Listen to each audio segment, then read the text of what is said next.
I never thought I would end up in a legal battle with my own neighborhood association.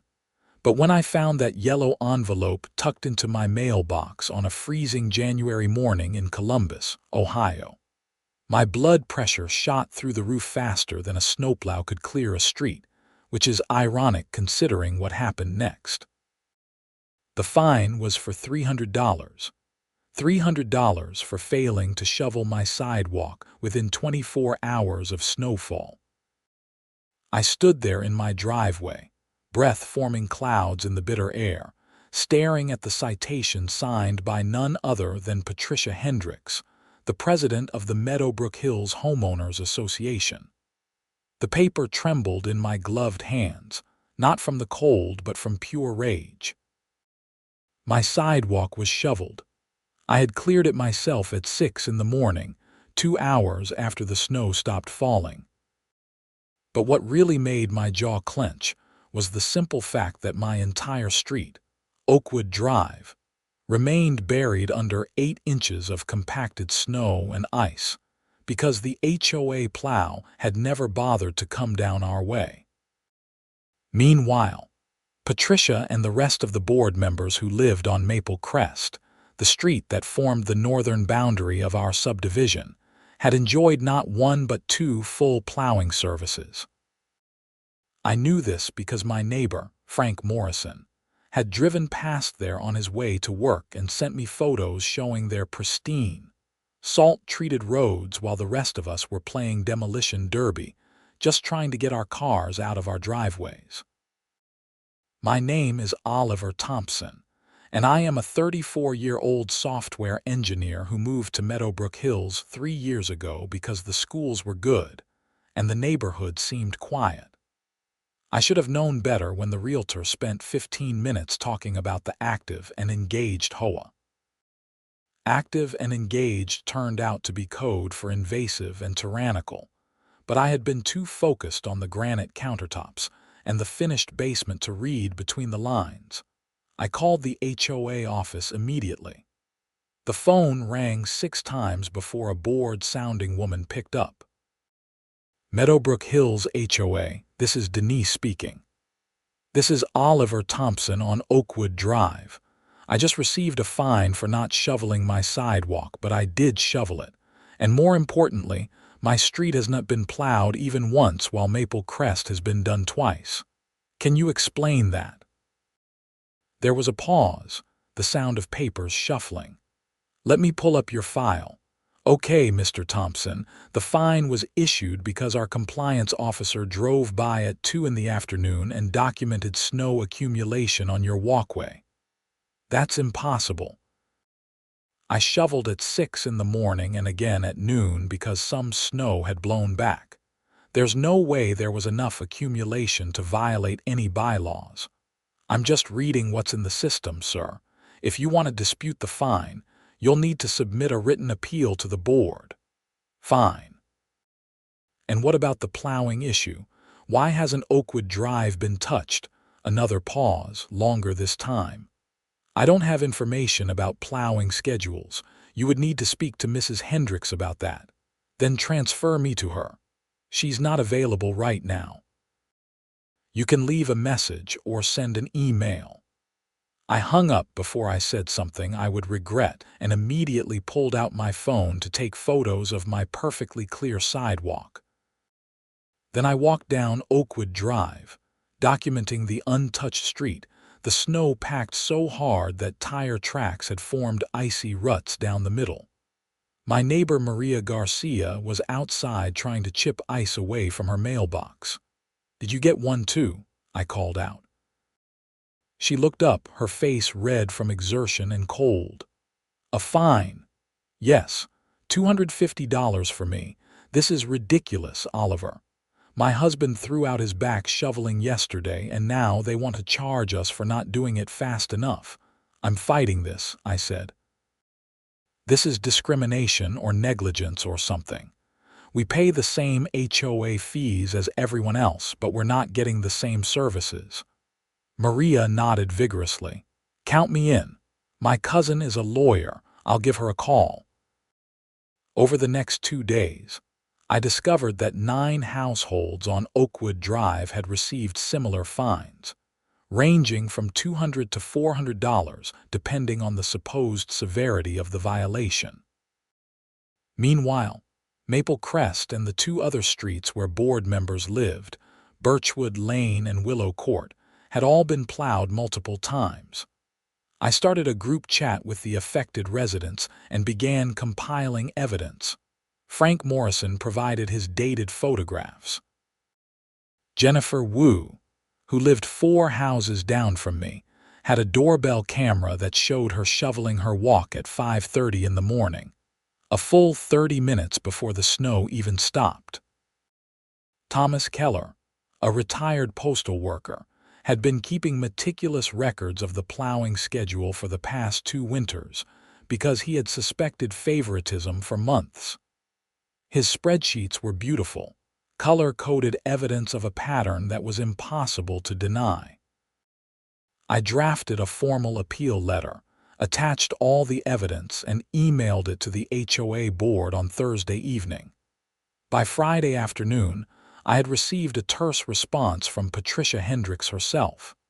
"Mr. Thompson, your appeal has been reviewed and denied. The fines were issued in accordance with our bylaws, specifically Section 7.3, which requires all sidewalks and walkways to be cleared within 24 hours of snowfall cessation. Our compliance officer's documentation is considered accurate and binding. Regarding the plowing schedule, the association contracts with an outside company that prioritizes streets based on traffic volume and safety considerations. Maple Crest is a main thoroughfare and therefore receives priority service. Your fee is due within 30 days to avoid additional penalties. Regards, Patricia Hendricks, HOA President." I read the email 3 times, each time feeling my anger build. Maple Crest was not a main thoroughfare. It was a residential street exactly like mine, with the same number of houses, the same speed limit, and the same amount of traffic. The only difference was that Patricia lived there, along with 2 other board members. That evening, I attended my first HOA board meeting. The meetings were held in the community center, a bland building with beige walls and fluorescent lighting that hummed like angry wasps. About 20 residents were scattered across the folding chairs, and I recognized several faces from my street. The board sat at a table at the front. Patricia Hendricks, a woman in her mid-50s with shoulder-length blonde hair and the kind of smile that never reached her eyes.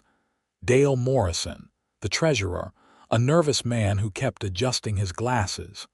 And Susan Chen, the secretary, who seemed more interested in her phone than the proceedings. Patricia called the meeting to order with 3 sharp raps of a gavel that seemed unnecessarily dramatic. "Good evening, everyone. We'll begin with old business, then move to new business, and finally open the floor to resident comments.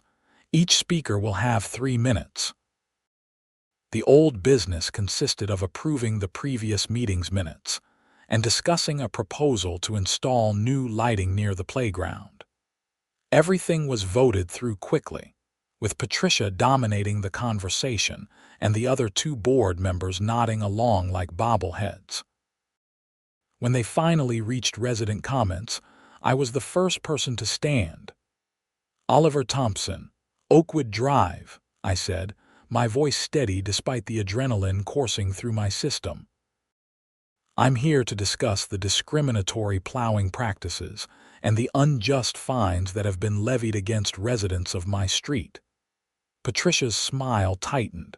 "Mr. Thompson, if this is about your appeal, that matter has been resolved."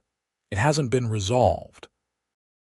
It's been dismissed without proper consideration. 9 residents on Oakwood Drive received fines for allegedly not shoveling their sidewalks, despite evidence that we all complied with the bylaws. Meanwhile, our street has not been plowed a single time this winter, while Maple Crest has been plowed twice after every snowfall. That's not prioritization based on safety. That's favoritism, and it's a violation of our rights as dues-paying members of this association. A murmur ran through the crowd. Several people pulled out their phones, some apparently looking up the bylaws, others possibly taking notes. Patricia set down her gavel carefully.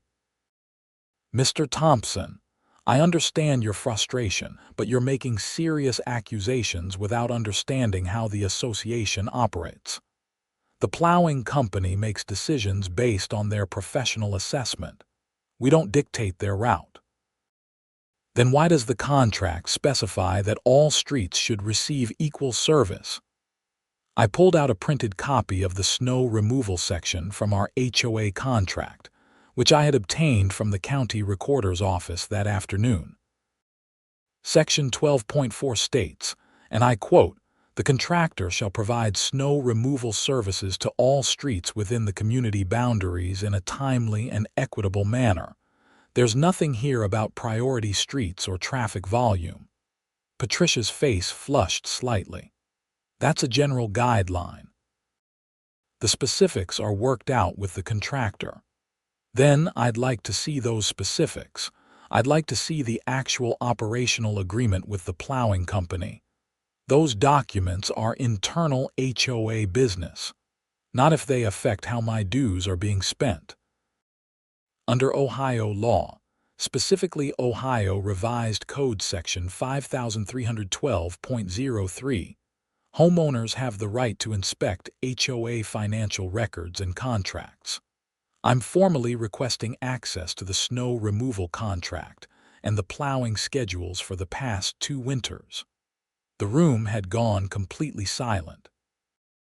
Patricia's smile had vanished entirely. Dale looked like he wanted to crawl under the table, and Susan had finally looked up from her phone, her eyes wide. "You'll need to submit that request in writing," Patricia said, her voice clipped. "I'll have it to you by tomorrow morning. And I'll expect a response within the statutory 14 days. I sat down, my heart pounding. Frank, who was sitting behind me, leaned forward and whispered, "That was incredible." The meeting continued, but the energy had shifted. 2 other residents stood up to complain about the plowing, and one woman from Cedar Ridge, another neglected street, mentioned that she had also received a fine, despite photographic evidence of a clear sidewalk. Patricia moved through the rest of the agenda with visible irritation, cutting people off and rushing votes. When I got home that night, I found another yellow envelope in my mailbox.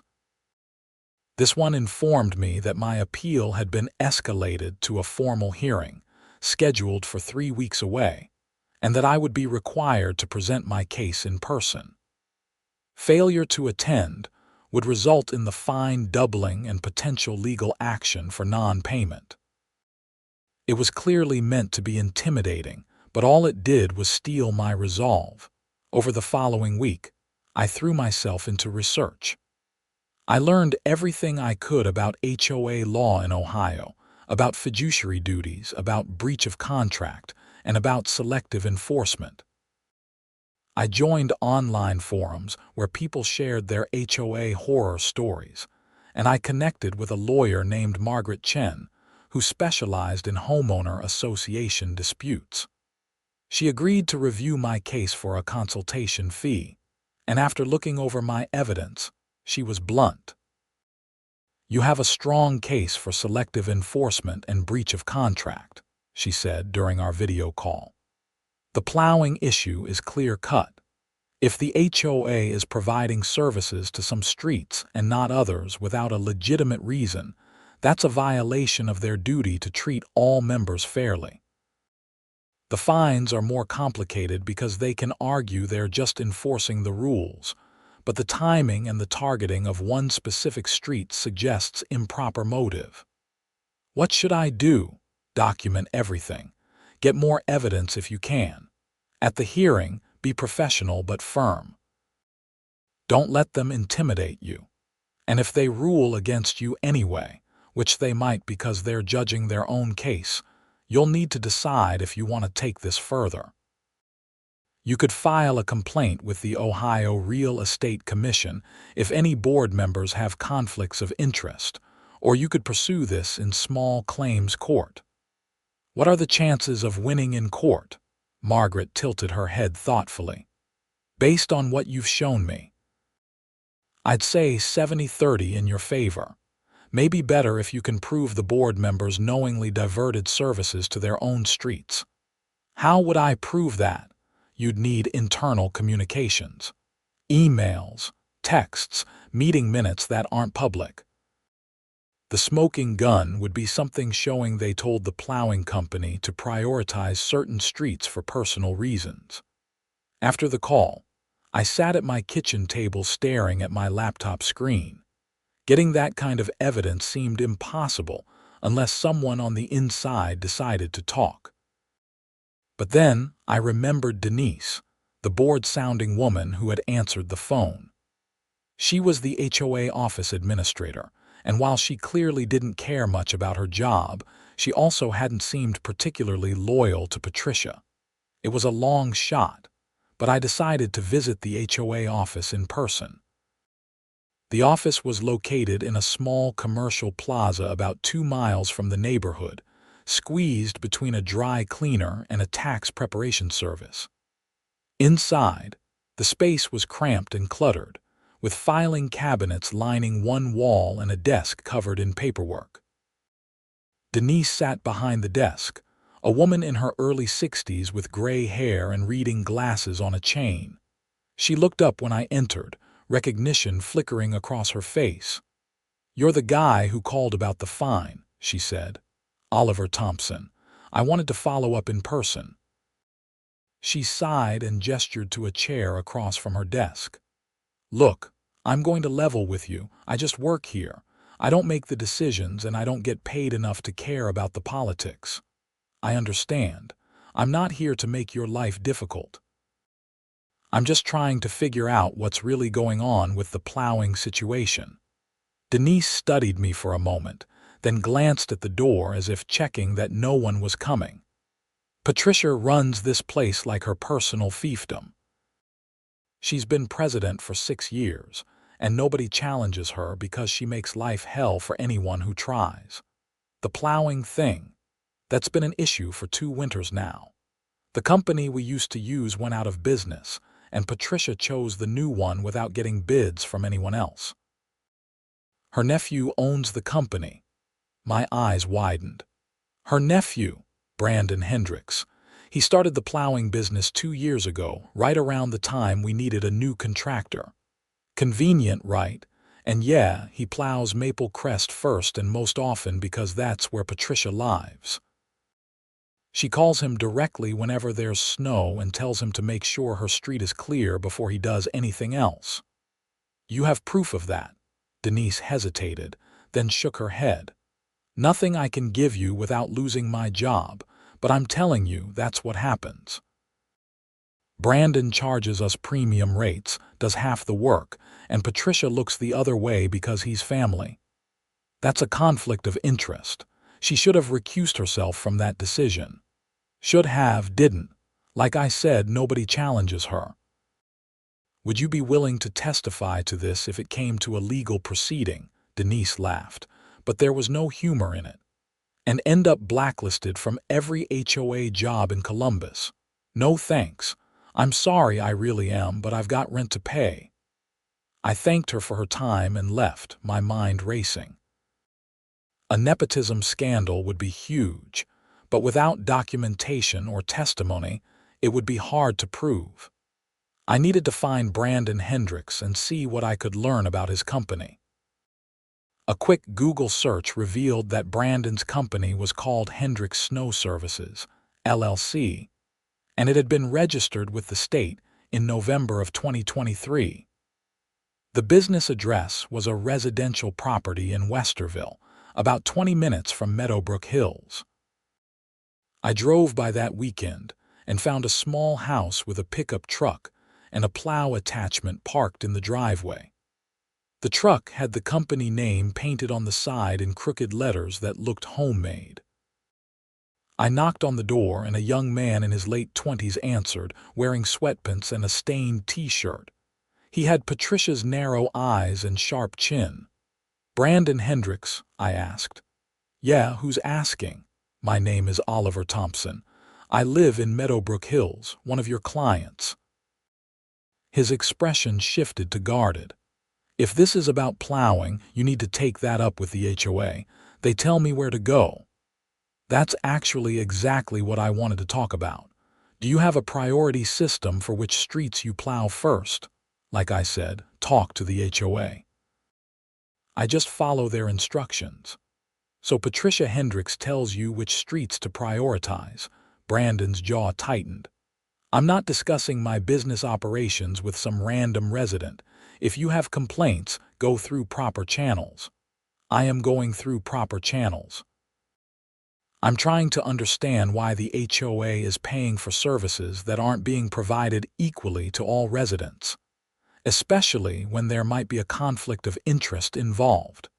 "You need to leave," Brandon said, starting to close the door. I put my hand up but didn't touch the door. "Just answer me this. How many times have you plowed Oakwood Drive this winter?" "I don't keep track of individual streets." "Really?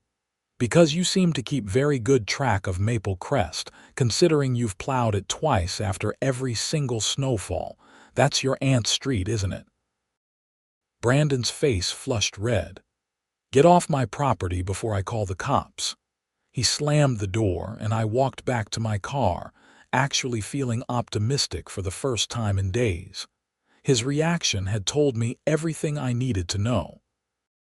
He was following Patricia's instructions, and he knew it was wrong.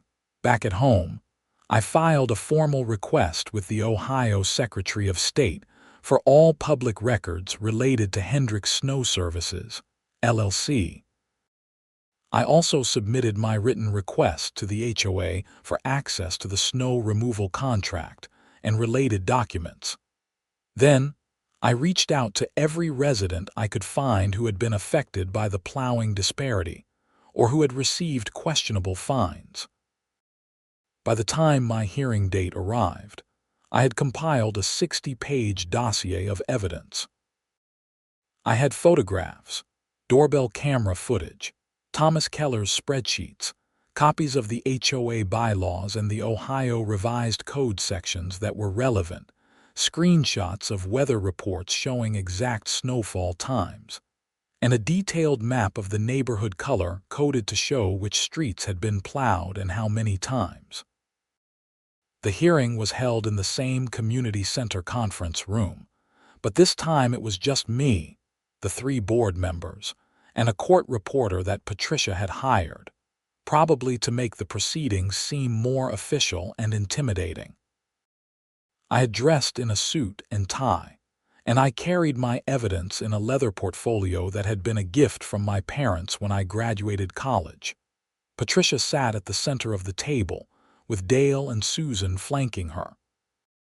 They all had copies of my original appeal letter, but I could tell from the pristine state of the papers that they hadn't actually read it carefully. "Mr. Thompson," Patricia began, her voice dripping with false courtesy, "thank you for attending this hearing. We've reviewed your appeal, and we're prepared to hear any additional information you'd like to present. However, I want to remind you that this board's decision is final, and continued non-payment of your fine will result in a lien on your property." "I understand," I said calmly.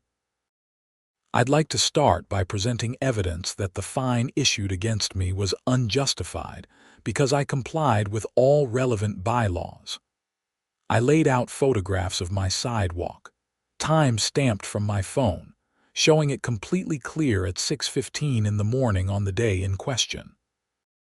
Then I presented a weather report showing that the snow had stopped at 4:30 that morning, giving me a full 23.5 hours to clear it before the 24-hour deadline passed.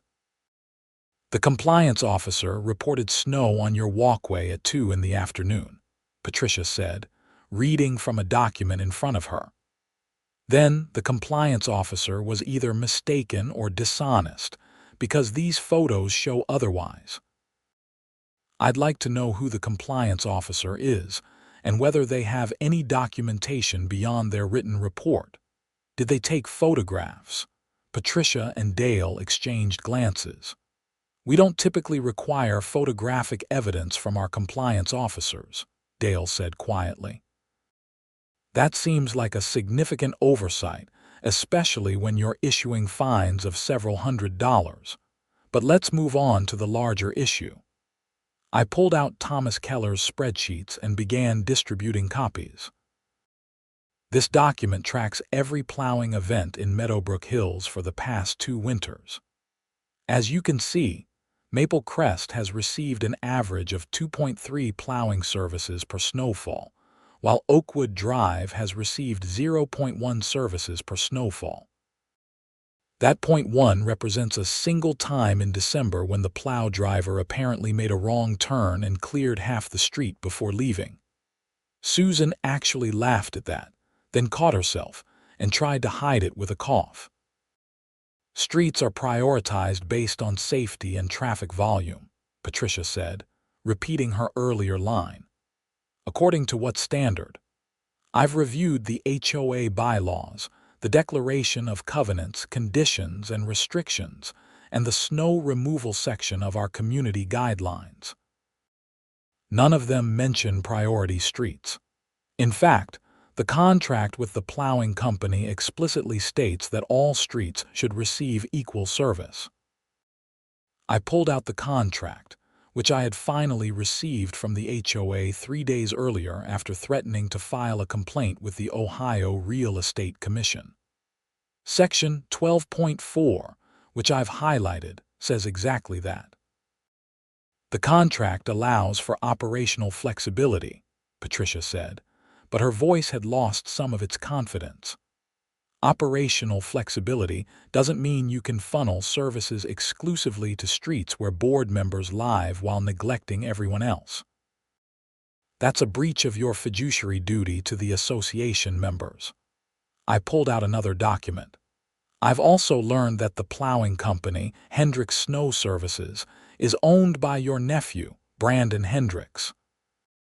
You failed to disclose this conflict of interest when the contract was awarded, and you didn't solicit competitive bids from other companies. Under Ohio Revised Code Section 5312.03, that's a violation of the duty of loyalty you owe to the association. The room went dead silent. Susan was staring at Patricia with her mouth slightly open. Dale had gone pale and was clutching his pen like a lifeline. I don't know where you're getting your information, Patricia said, but her voice had turned icy.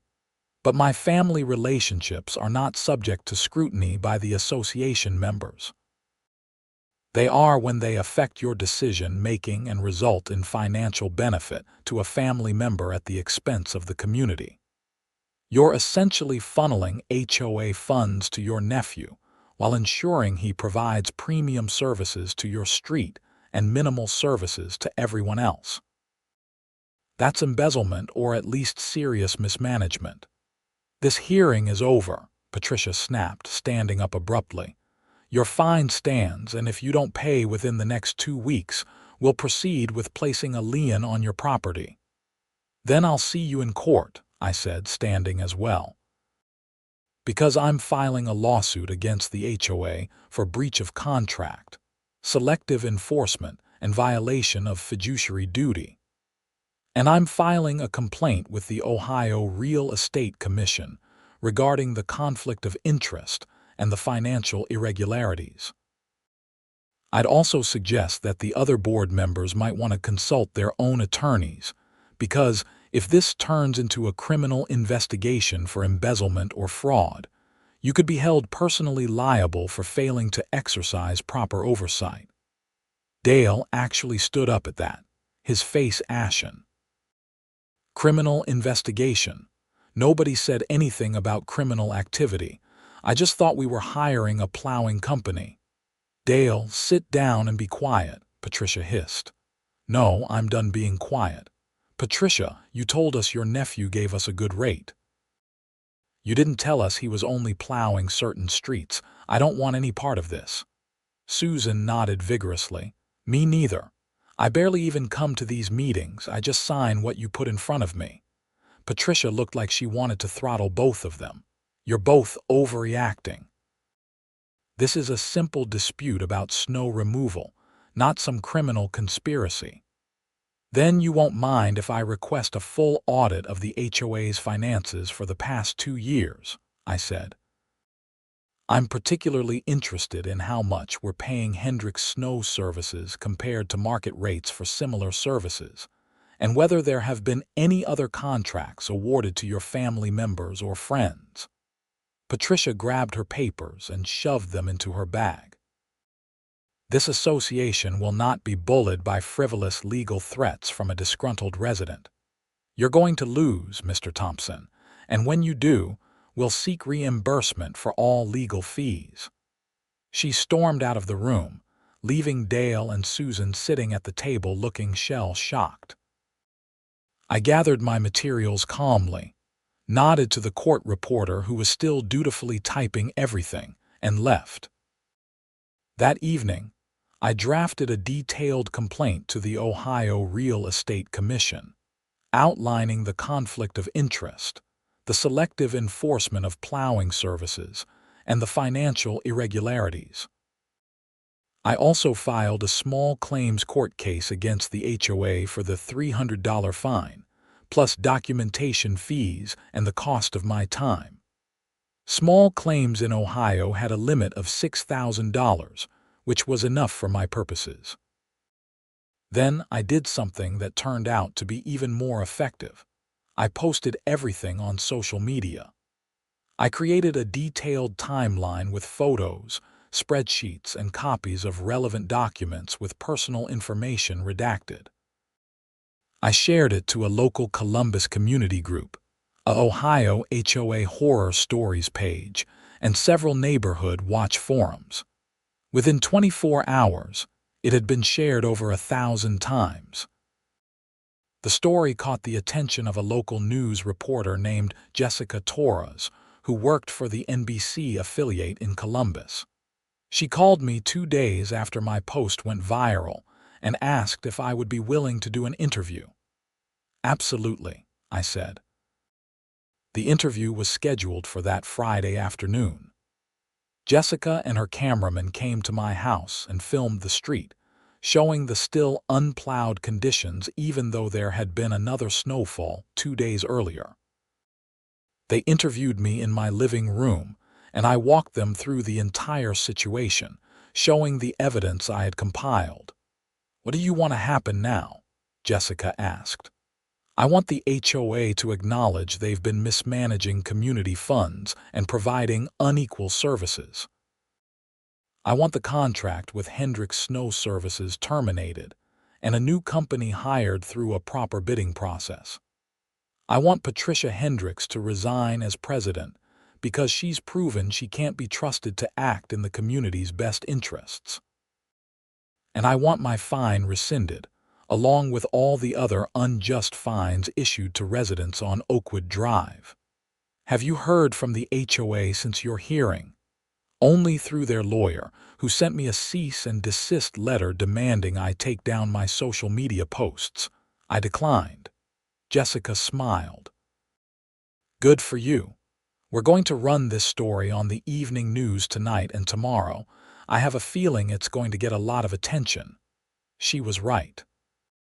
The story aired on Friday evening, and by Saturday morning, my phone was blowing up with messages from neighbors, friends, and even people I hadn't talked to in years. The HOA's lawyer sent another letter, this one threatening a defamation lawsuit, which was absurd because everything I had said was demonstrably true, and I had documentation to prove it. On Sunday, 4 other news outlets contacted me for follow-up interviews. The story had struck a nerve because almost everyone either lived in an HOA or knew someone who did, and almost everyone had a story about overreach or unfair treatment. My case had become a symbol for a larger frustration with the way some homeowner associations operated. Monday morning, I received a certified letter from the HOA. Inside was a notice that an emergency meeting had been called for that Wednesday evening to discuss recent allegations and operational concerns. All residents were encouraged to attend. The community center was packed. Every chair was filled, and people lined the walls and spilled out into the hallway. I recognized faces from all over the neighborhood, including many people I had never seen at a board meeting before. The local news crews were there too, cameras positioned at the back of the room. Patricia sat at the board table, flanked by Dale and Susan, but the dynamic had clearly changed. Dale and Susan had distanced their chairs slightly from Patricia, and both of them looked miserable. Patricia's face was set in a rigid mask of composure, but I could see the tension in her shoulders. A lawyer sat at the end of the table, a middle-aged man in an expensive suit who introduced himself as Richard Pemberton, representing the HOA. Patricia called the meeting to order, but before she could get through the preliminaries, Frank Morrison stood up. "Point of order," he said loudly. Under the association bylaws, residents have the right to call for a vote of no confidence in any board member. I'm formally making that motion regarding Patricia Hendricks. The room erupted in applause and shouts of support. Patricia's face flushed red. "That's not how this works," she said.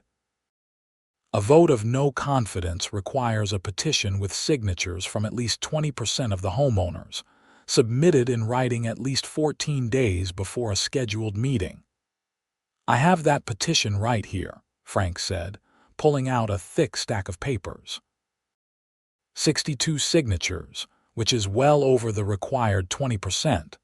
I emailed it to the HOA office 16 days ago, and I have the delivery confirmation. Richard Pemberton leaned over to look at the papers, then whispered something to Patricia. Her lips pressed into a thin line. "Very well," she said stiffly. "We'll add that to the agenda under new business." "No," said a woman I didn't recognize standing up from the third row. "We're voting now. You've stonewalled and delayed and manipulated procedure long enough. We want you out tonight." More applause and shouts of agreement. Jessica Torres was filming everything, her cameraman panning across the crowd to capture the energy. Richard Pemberton stood up. "Ladies and gentlemen, please. I understand emotions are running high, but we need to follow proper procedure. If a valid petition has been submitted, then the vote will happen tonight as requested. But we need to do this in an orderly fashion." It took another 10 minutes to get everyone settled and to verify the petition signatures. Richard confirmed that the petition was valid, and the vote was scheduled to happen immediately. Patricia would have 15 minutes to defend herself, and then the residents would vote by secret ballot. Patricia's defense was exactly what I expected. A lot of talk about her years of service, her dedication to the community, and how she had always tried to do what was best for everyone. She claimed the plowing issue was a misunderstanding, that she had been trying to save the association money by hiring her nephew who had offered a discounted rate, and that any appearance of preferential treatment was unintentional. "I've given 6 years of my life to this community," she said, her voice shaking slightly. "I've attended every meeting, responded to every complaint, and worked tirelessly to maintain property values. If there have been mistakes, they were made in good faith, and I don't deserve to be publicly humiliated like this." Some people looked sympathetic, but most faces remained hard. When Frank stood up to speak in favor of the motion, he was blunt. "Patricia, you didn't make mistakes in good faith. You used your position to benefit your family and yourself while neglecting the rest of us. You issued fines to residents who had done nothing wrong while making sure your own street was plowed twice as much as everyone else's. That's not service. That's corruption. plain and simple. The voting took 45 minutes because of the number of people present. When the results were tallied, 78% had voted in favor of removing Patricia from the board. She sat frozen in her chair, staring at the paper with the results as if she couldn't quite process what had happened. "The motion passes," Richard Pemberton said quietly. "Mrs. Hendricks, you are removed from your position as president and as a member of the board effective immediately. You'll need to turn over all HOA documents and property within 48 hours. Patricia stood up slowly, gathered her things, and walked out of the room without another word. The silence that followed her exit was almost eerie, and then someone started clapping. Within seconds, the entire room had erupted in applause. Dale and Susan looked shell-shocked but relieved. Richard Pemberton explained that a special election would need to be held within 30 days to fill the vacant board position, and in the meantime, Dale would serve as interim president. "I want to start by apologizing," Dale said, standing up with shaking hands. "Susan and I should have been paying more attention to what was going on. We let Patricia run things without proper oversight, and that was wrong. I promise you, that's going to change. First thing tomorrow, I'm terminating the contract with Hendricks Snow Services and putting out requests for bids from at least 3 other companies. We'll also be conducting a full financial audit to make sure there aren't any other problems we don't know about." More applause. Then someone called out, "What about the fines?" Dale nodded. "All fines related to snow removal on Oakwood Drive and any other affected streets are rescinded, effective immediately. We'll be issuing refunds to anyone who already paid. And we're going to review our entire fine process to make sure this kind of selective enforcement doesn't happen again." I felt a weight lift off my shoulders. It wasn't everything I had wanted, but it was close. The board was changing, the corrupt practices were being addressed, and the community was finally paying attention to how things were run. After the meeting ended, dozens of people came up to thank me and shake my hand. Maria Garcia hugged me and said her husband had been following the news coverage from his recliner and cheering.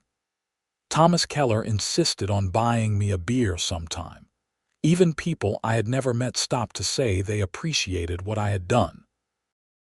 Jessica Torres interviewed me again outside the community center. "How do you feel about tonight's outcome?" she asked. "Relieved," I said honestly. This was never about me personally. It was about holding people accountable when they abuse their power.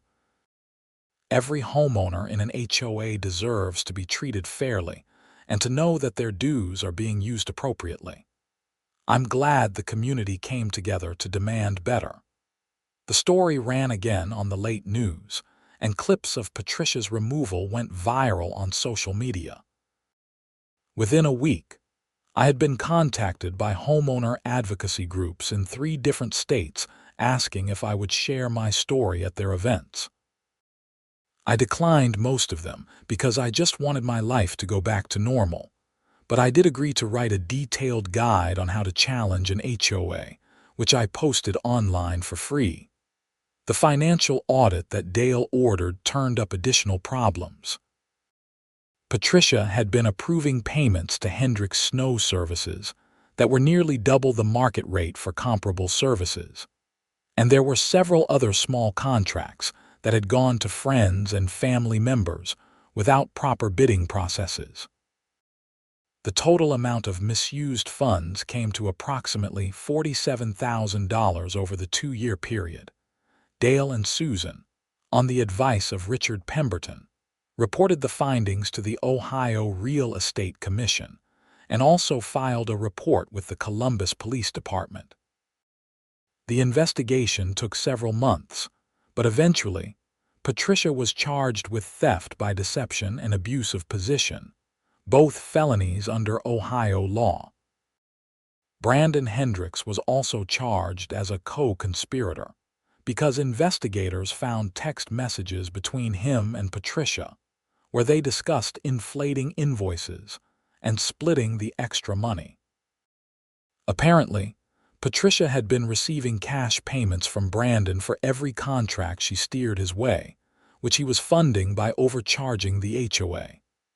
The case went to trial in October, 9 months after that first yellow envelope appeared in my mailbox. I was called as a witness and testified about the plowing disparities and the fine I had received.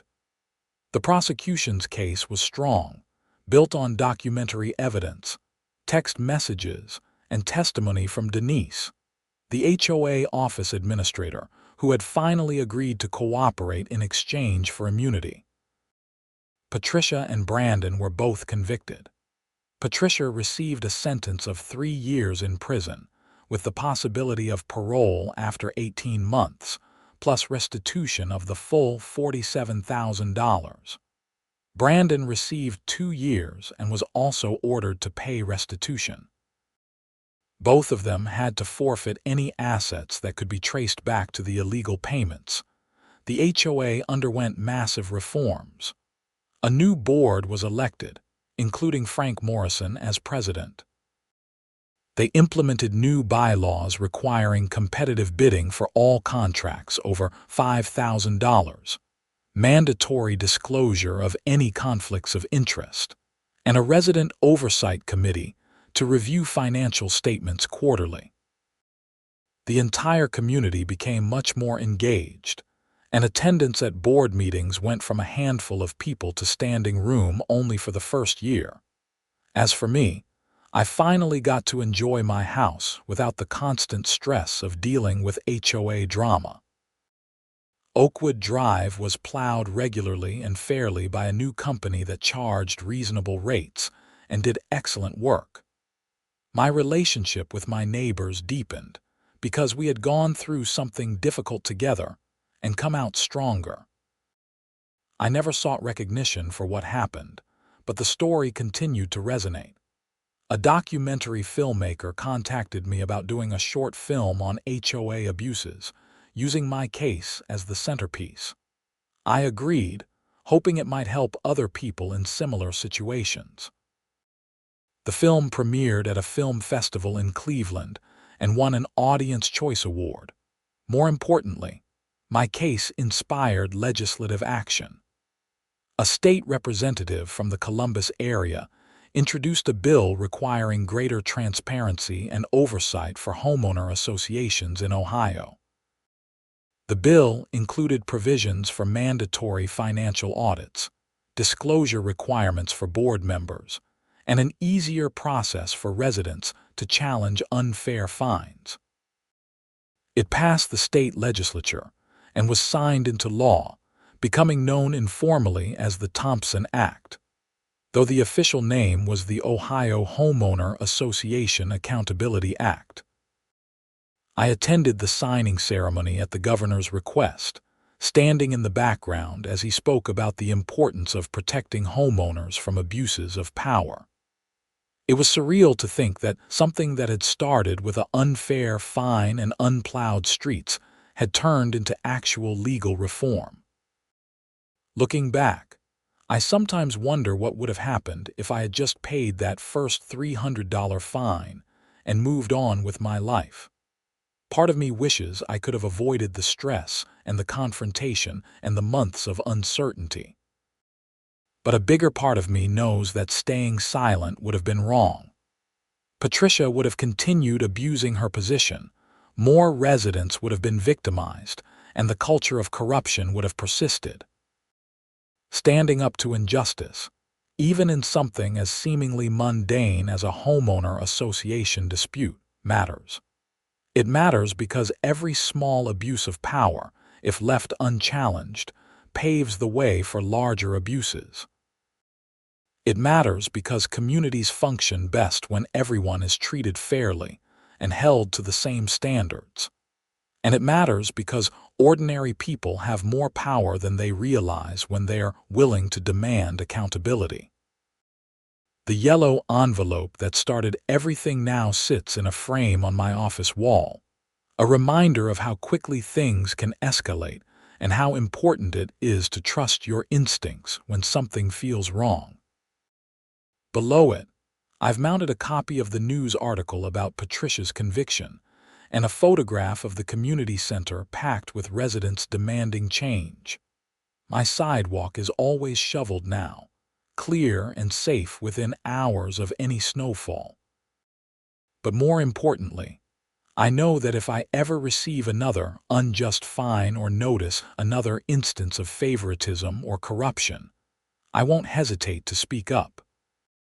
And I know that my community will back me up, because we've learned that silence enables wrongdoing and that collective action can create real change. The experience taught me something valuable about American civic life.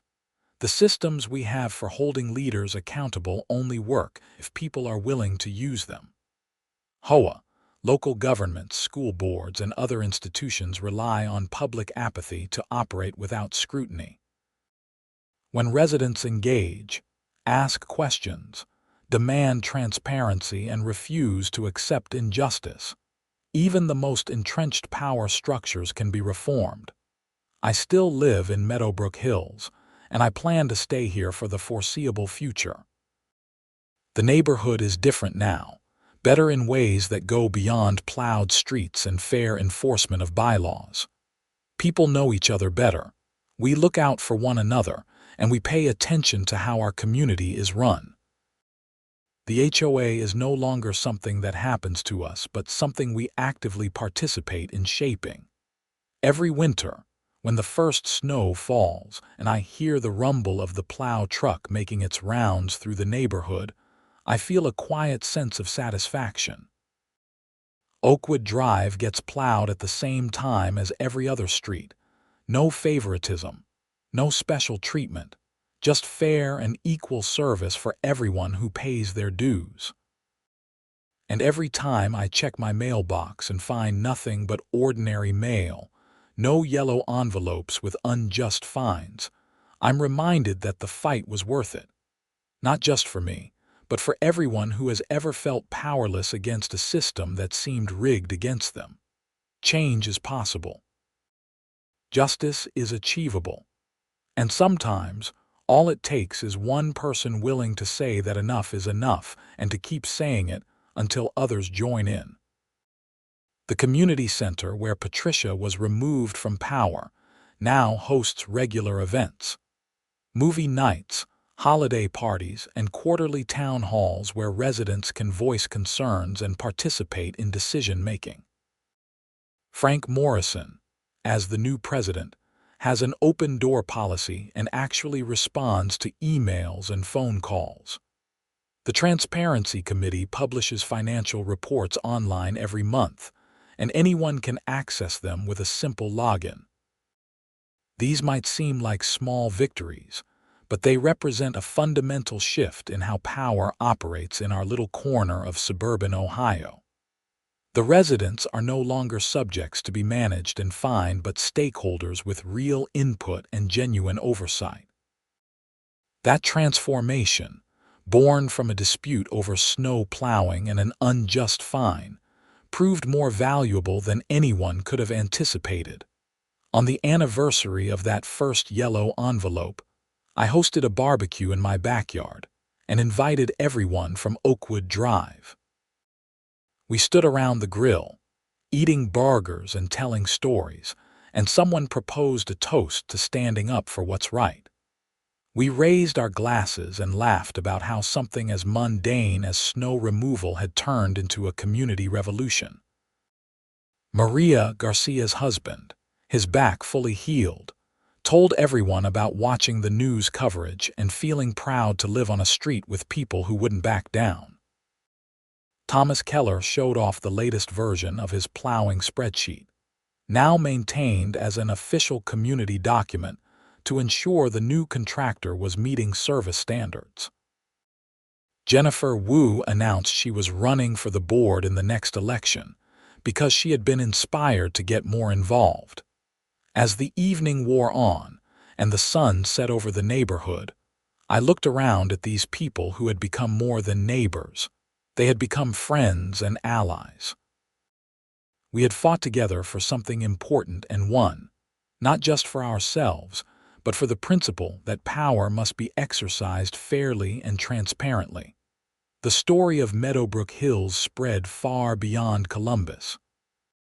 I received messages from homeowners in California, Texas, Florida, and even Alaska, telling me about their own battles with overreaching HOAs and asking for advice. I tried to help where I could, sharing the strategies that had worked for me and connecting people with resources and lawyers who specialized in homeowner association law. Some of those cases ended in victory, with corrupt board members removed and reforms implemented. Others ended in frustration and defeat, with residents ultimately choosing to move rather than continue fighting. But every person who stood up and challenged unjust treatment made a difference, even if the immediate outcome wasn't what they hoped for. They planted seeds of resistance that might bloom later, and they showed others that acquiescence isn't the only option. The Thompson Act, the Ohio law inspired by my case, became a model for similar legislation in other states. Within 2 years, 5 other states had passed comparable laws requiring greater HOA transparency and accountability. The movement for homeowner rights gained momentum, and national advocacy organizations began coordinating efforts to push for reform at both state and federal levels. I never intended to become a spokesperson for anything, but I found myself caring deeply about the issue and the people affected by HOA abuses. I started a blog where I shared information about homeowner rights, reviewed state laws, and highlighted particularly egregious cases of HOA overreach. The blog attracted thousands of regular readers and became a resource for people looking for guidance and support. My career in software engineering continued, but I began dedicating my free time to this cause. I testified at state legislative hearings in Ohio and neighboring states, explaining from personal experience why reforms were necessary.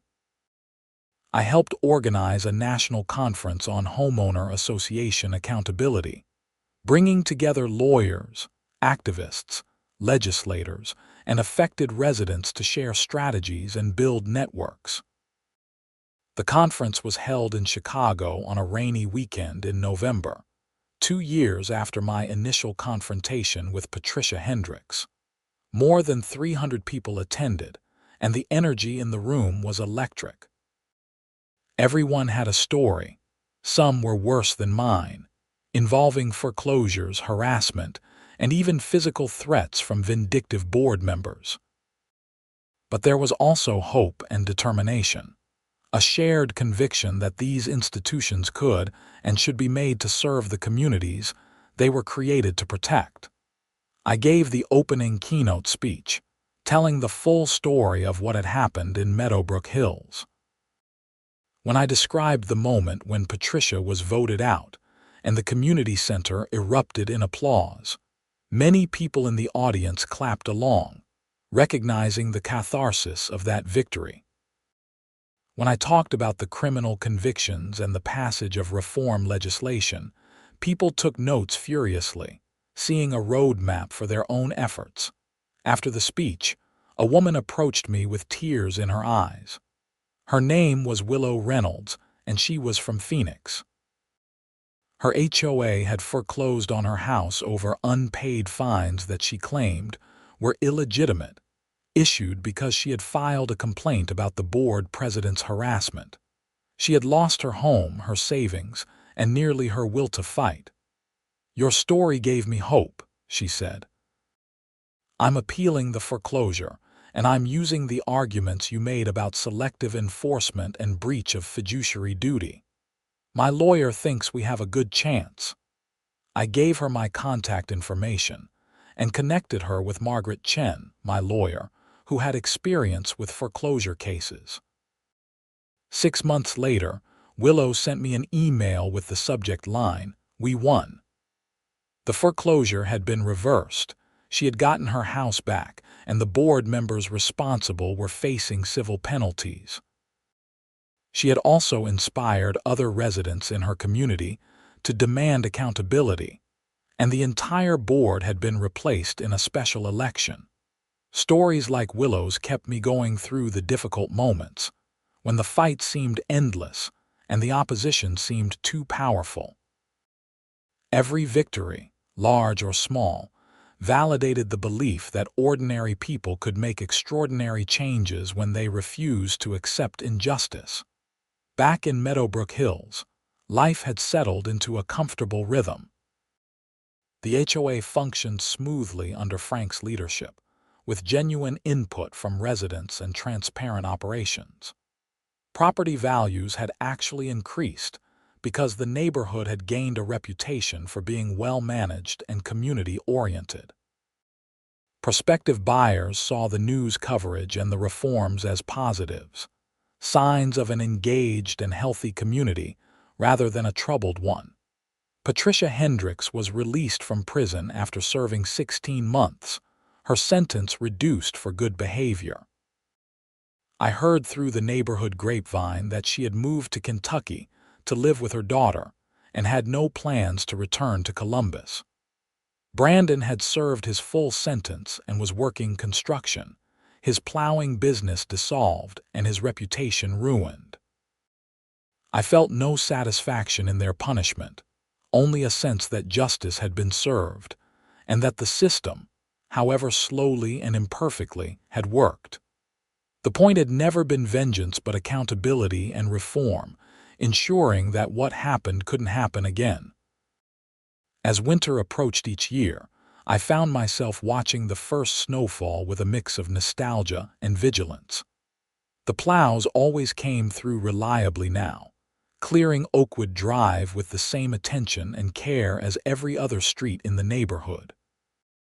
But I never took that fairness for granted, knowing how easily it could be lost if people stopped paying attention.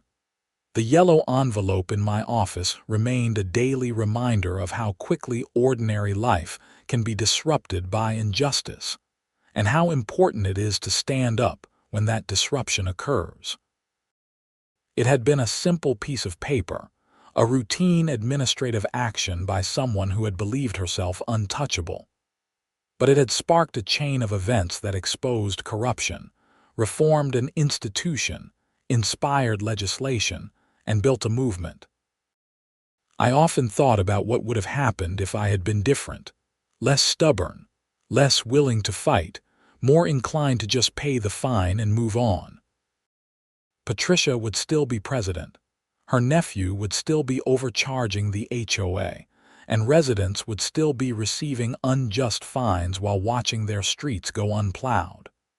The corruption would have continued, perhaps escalating, until some crisis forced a reckoning. But I wasn't different, and the crisis happened when it needed to, before things got even worse. And in the end, the community was stronger for having gone through it. We had learned that we had power, that we could demand better, and that accountability was not just an abstract principle but a practical necessity for fair governance. Years from now, when new residents move into Meadowbrook Hills, they probably won't know the full story of what happened. They'll benefit from the reforms and the culture of transparency, but they might take it for granted the way people often do with rights and protections won by previous generations. That's okay. The point wasn't to be remembered but to make things better. But for those of us who lived through it, who stood in that packed community center and voted to remove a corrupt president, who watched justice slowly grind forward through investigations and trials, who saw legislative reform turn our local fight into broader change, the memory will always be vivid. We will always know that we faced injustice and didn't look away, that we demanded accountability and didn't give up until we got it. And if I ever see another yellow envelope in my mailbox, Another unjust fine or arbitrary rule or instance of selective enforcement, I'll know exactly what to do. I'll document everything, research the relevant laws, gather support from neighbors, and fight back with every tool available. Because I've learned that ordinary citizens have extraordinary power when they choose to use it, and that no institution, no matter how entrenched, is immune to accountability when people demand it. The snow falls every winter in Columbus, covering sidewalks and streets in that familiar blanket of white. And every winter, the plows come through, clearing the roads fairly and efficiently, serving all residents equally regardless of who they are or which street they live on. It's a simple thing, really, snow removal, but it represents something much larger.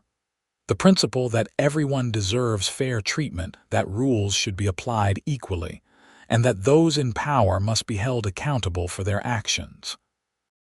That principle, tested and proven on the streets of Meadowbrook Hills, is the foundation of every just community and every democratic society. It's worth defending, worth fighting for, and worth celebrating when it prevails. And it all started with a yellow envelope and the decision to say no to injustice. One ordinary citizen standing up in one suburban neighborhood on one cold January morning, refusing to accept that things had to stay the way they were.